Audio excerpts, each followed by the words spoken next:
Bonjour à tous et bienvenue dans cette vidéo. Aujourd'hui, on passe à l'action. On va faire l'implantation du matériel sur les murs. Je vais vous montrer la méthode et vous allez voir qu'une fois qu'on a une méthode qui est assez fluide, eh ben ça se fait très vite. On va implanter ici EL4, SA et EL4B. Ensuite, il y a un élément qu'on ne voit pas sur le plan, mais c'est la boîte de dérivation qu'on va poser dans l'axe du simple allumage.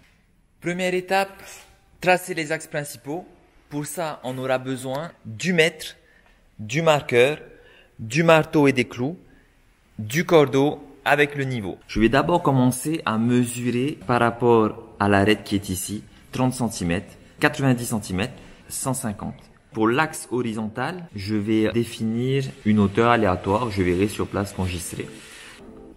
Une fois que j'aurai mis mes clous ici, je vais poser mon cordeau pour tracer les lignes bleues que vous voyez. Donc en fait, je vais accrocher mon cordeau ici et ensuite par gravité, il va me donner le niveau vertical.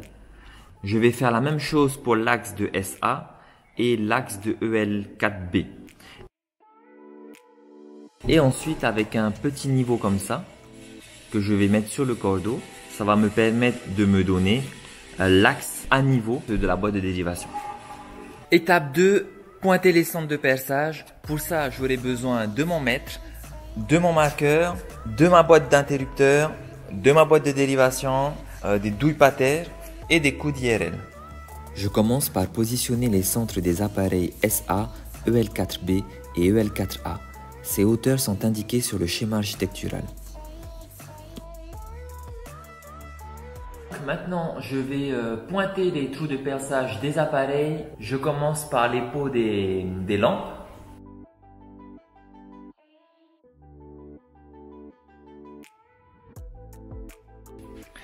Alors, pour positionner, vous regardez ici sur l'appareil, vous avez un petit point ici qui vous permet de bien centrer sur l'axe. Et en dessous de l'appareil aussi, vous avez un petit point ici. Donc, je pars du centre comme ça et ensuite je glisse ici. Voilà. Ou alors, vous pouvez aussi prolonger l'axe horizontal. Comme ça, vous pouvez venir aligner votre boîte avec l'axe que vous avez fait. Vous allez venir prendre les deux points, un point qui est là et un point qui est là.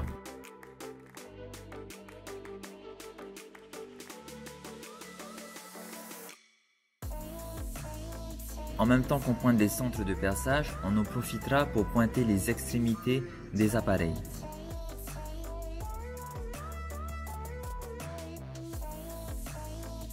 Petite particularité avec la boîte de dérivation, si on centre la boîte de dérivation sur le croisement ici, eh ben, on sera ni aligné sur les côtés par rapport aux entrées, ni en dessous.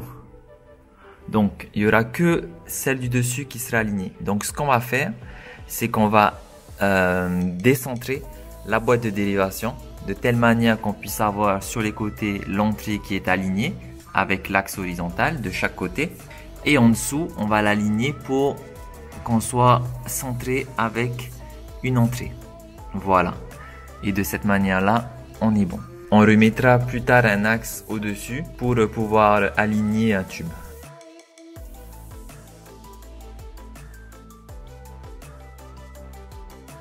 J'ai fait les trous de perçage des boîtes. Maintenant, je vais mettre des repères à 5 cm de chaque accessoire pour poser les lires. Pour aller plus vite, j'ai utilisé une boîte interrupteur qui fait 5 cm de profondeur.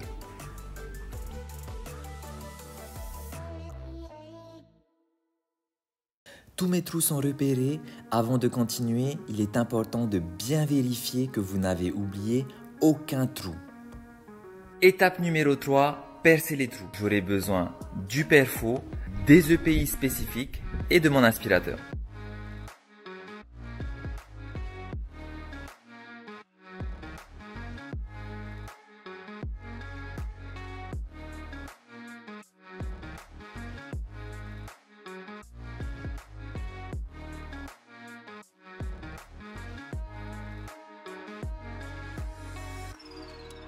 On n'oublie pas de passer l'aspirateur une fois qu'on a fini de faire les trous. Voilà, j'ai percé tous les trous normalement si j'en ai pas oublié. Donc maintenant, on passe à l'étape 4 qui est fixer le matériel. Pour ça, on va utiliser des chevilles avec le marteau pour les enfoncer, des vis avec la visseuse, délire, l'interrupteur, la boîte de dérivation et les deux douilles pater. Donc maintenant, je mets les chevilles dans les trous.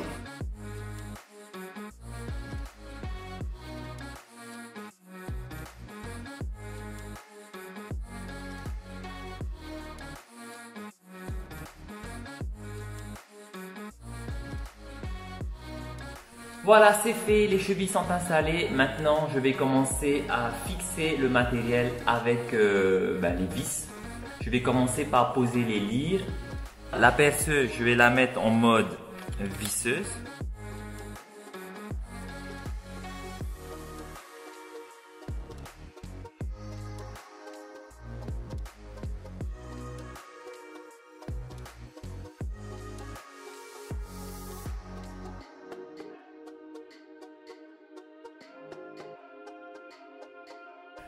Maintenant, je vais fixer l'interrupteur, la boîte de l'interrupteur.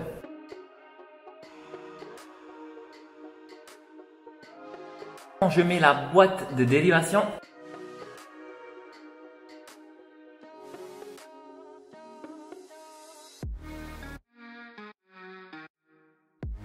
Maintenant, je mets les boîtes pater.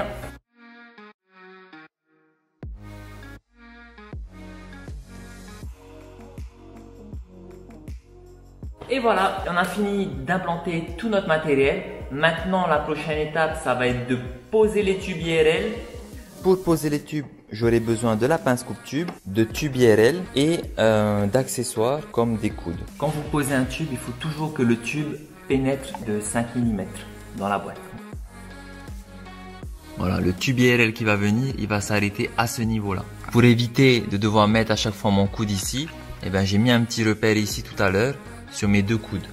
Comme ça, quand je viens mesurer ici avec mon tube, je peux tout de suite voir à quelle profondeur je suis et si je suis bon ou pas.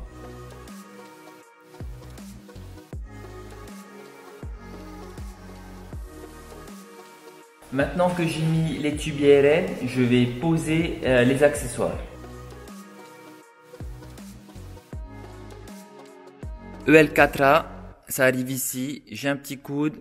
Tac, ça va sur la boîte de dérivation. À l'intérieur de la boîte, faites bien dépasser à l'intérieur, 5 mm c'est bien. Il aurait peut-être fallu que je le fasse avant de poser le matériel. J'aurais peut-être dû m'occuper tout de suite du tube IRL qui doit monter ici et qui doit aller sur le coffret de répartition.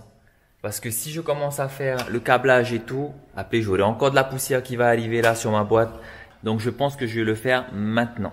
Cette fois-ci, pour faire le niveau, je ne vais pas utiliser le cordeau, je vais utiliser un niveau.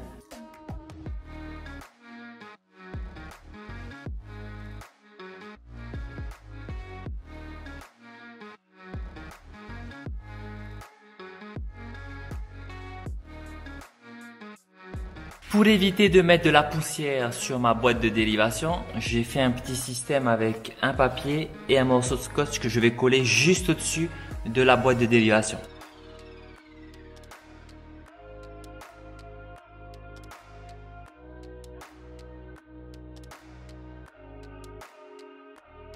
Regardez la poussière que j'ai récupérée du coup.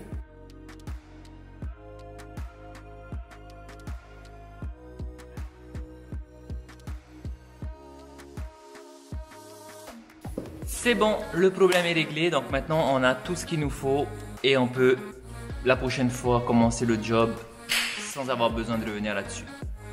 On se voit dans un autre épisode, à plus!